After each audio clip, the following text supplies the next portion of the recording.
personally. That somebody has said something to us that we did not like, that was inappropriate, or any way that you want to put it. And that's what I want to dive into today in the few minutes that we have.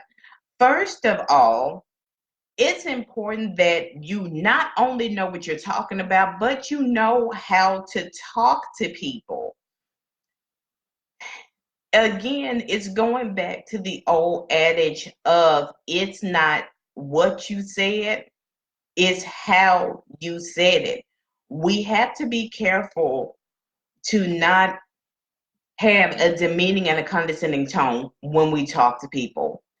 Um, we have to be careful to not talk down to people as if they don't know anything about what we're talking about.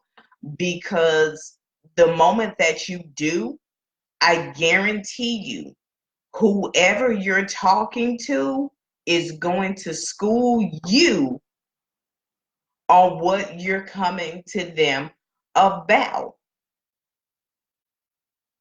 So you can't assume that the person that you're talking to has no head or heart knowledge about the subject, because they just might tell you something that you don't know, didn't know, or weren't able to find out. Second thing, know how to agree to disagree without taking it personally. And that is very difficult because a lot of people don't handle disagreement or conflict well at all. Um, and we are prone to believe that what we have said or did was what caused the conversation to go south. There will be times when that disagreement comes and it has absolutely nothing to do with you. On the flip side of that, you also have to understand that you may be right. However, you have to understand that everybody is not going to see things your way, no matter how right you are. You know you're right, they know you're right, but I guarantee you, you're going to be talking to somebody who would rather stab themselves in the eye with a safety pin before they admit that you're right. So it's important that you check your emotions, you watch your tone, so that when people leave that conversation with you, they don't feel like that they've been in a 12-round boxing match. And we're going to talk about why that's important in a minute. So the third thing is learning to keep your composure under pressure, not being hot-headed and quick-tempered. And this is a double-edged sword, because when you don't show that emotion, sometimes you can come off to people as nonchalant and uncaring. And that's not the case at all. It's just that you don't let everything and everybody get a rise out of you. So they often don't know how to deal with somebody who knows how to handle themselves and knows how to deal with their personal feelings in private. I mean, you've seen these people, or you may be that person to where nobody knows, what's wrong with you unless it's a dire situation, because you can stay poised, you can stay level headed, and then deal with stuff in private and behind closed doors with that same decorum, which is not always going to be easy. The fourth thing, trying to make sure I don't lose my count, is being an active listener and listening to understand and not to rebut or even to respond. Because if we're honest, we have all had those times when we started responding to what somebody said, only to have them to tell us that we're not listening. And many times we start to form that response in our head while they're talking.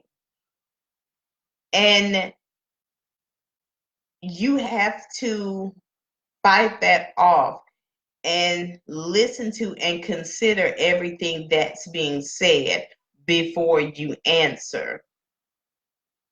I know I was having a conversation with somebody the other day, and they just had this one question that they were just burning to ask me, and they kept just interrupting. They just kept talking and kept talking. And so I said, will you please stop cutting me off? Because the question that you're asking me is what I'm trying to answer. So you have to allow the person that you're talking to finish their complete thought, and then ask them if they're done. And if they say that they're done, then you communicate your side of the issue with three things: tact, respect, and clarity, so that you're not misunderstood. You can say the right thing with the wrong attitude and get the wrong results. It happens all the time. So a fifth thing that I want to look at is that you speak to build up and not to tear down. And this is important for anybody that's in a position of authority. Understand that there is a way to get your point across and not be mistaken as harsh. Now, there is a difference between being harsh and blunt and saying something that needs to be said, because you can say it in a way that people understand the seriousness of your point without feeling like you're jumping down on them. However, this relationship, if you will, is built over time. And it best happens with someone that you have a good rapport with. Sometimes you may even find yourself over explaining to keep from being viewed as harsh, but you always want to maintain the integrity of any relationship, because when communication breaks down, you're done. You still have to let people know that they are a vital part of the relationship or the situation at hand. Even if you're in a position of authority and you have to fire or remove somebody from a position, you have to know how to give that reason without making it personal and without attacking them.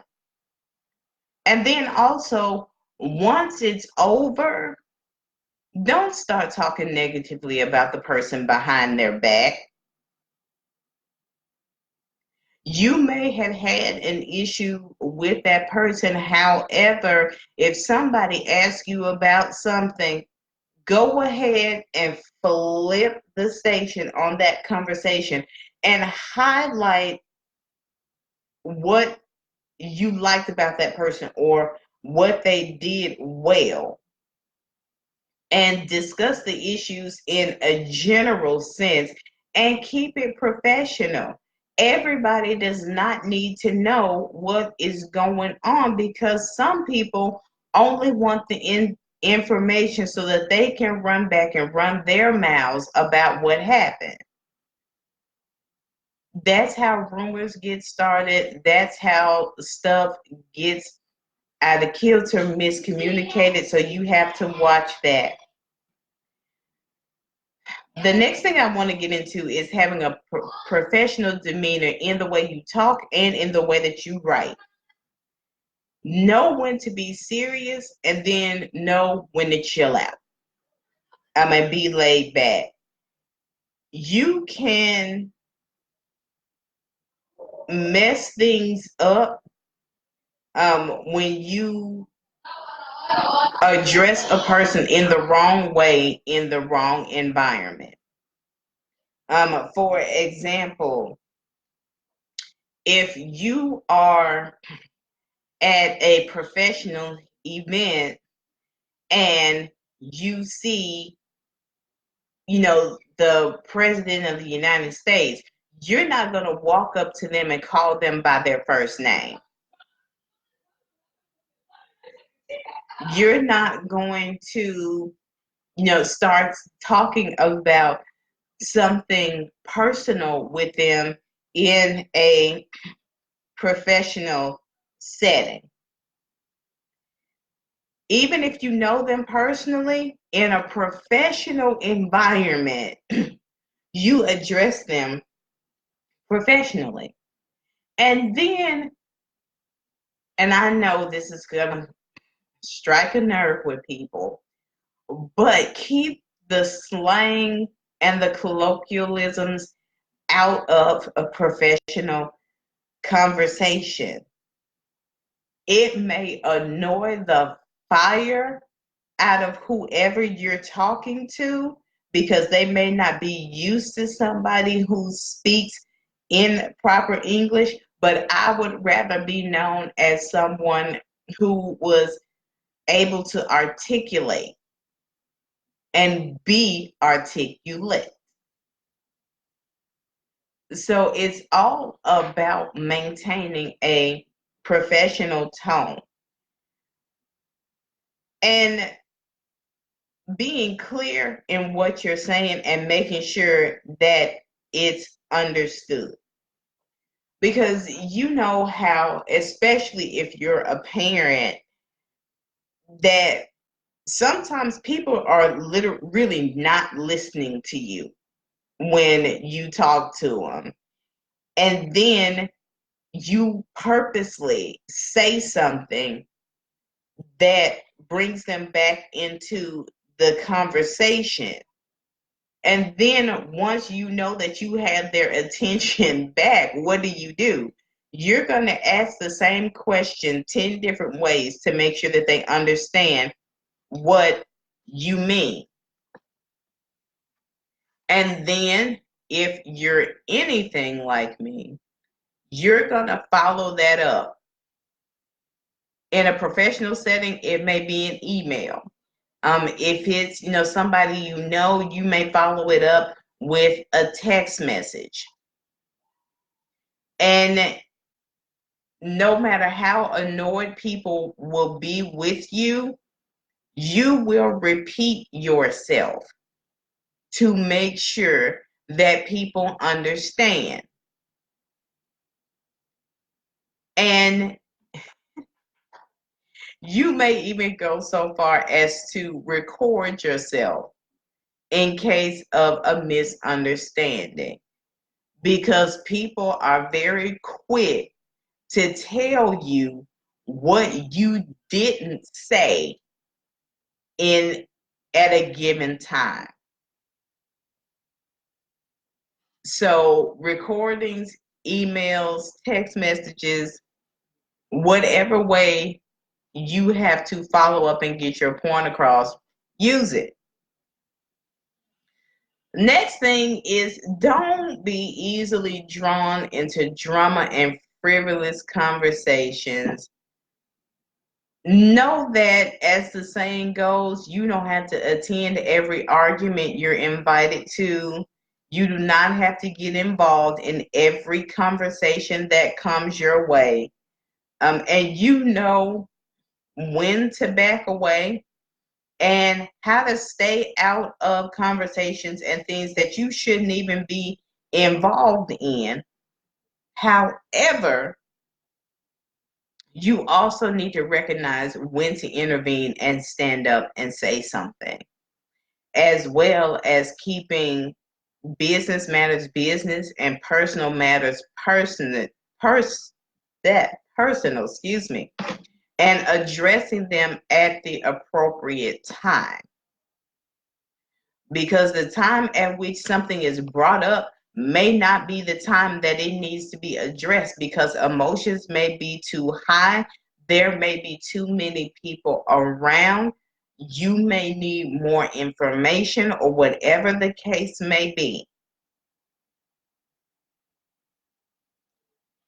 So think about the conversation and what it is before you get involved in it. Lastly, think before you speak. Question yourself about what you're about to say and make sure that it comes out in the best way possible. And take it even further than that. Ask yourself if you even need to say it at all, especially if you're mad. And sometimes it will seem like you are getting laughed at because you're talking to yourself. You're talking yourself through what you want to say, but you're doing that in order to keep your head straight. And if it still doesn't make sense, or even if it does, pray about it and ask God to give you the right words to say and how to say it. So, my challenge for you today is to think about how you can communicate better. Um, are you seen as a voice of reason and wisdom, or do they hate to see you coming? So, I'm going to get off of here with 3 questions to ask yourself. 1, how do I handle conflict? 2, how do I come off in professional and private conversations? And 3, and this is the one that people really hate to ask, do people complain about how I speak to them? Those are some heavy questions, but that's my story, and I am sticking to it. This has been Tammy Polk, the host of the Virtuous Businesswoman Motivational Broadcast. Thank you guys for rocking with me, but you guys know me. I dare not end my show without thanking 2 very special people. First and foremost, Nicole Gates, the woman who lovingly bullied me into having this radio show in the first place. God bless you, and thank you for your continued support. To Kayla Paget, my beautiful angel, you know I love you to life. Thank you for everything that you have done for me, from the platform to being there for me and my family. Just everything. God bless you, and everything that you have coming up. And if you are in Memphis, near Memphis, or need a road trip, you guys come join me for my New Year open house of the Dynamically Different Reading Room from noon to 5 p.m. Friday, August 9th. All 46 now of my books will be out to display for your viewing and ordering pleasure. I'll be doing 2 contests on that day, giving out a free book of your choice or a free planner. So check the Facebook event to see what those contests are and how you can get your name in the pot. And as always, God bless, Godspeed in all that you do. Keep charging and make it a great Thursday. Bye, guys.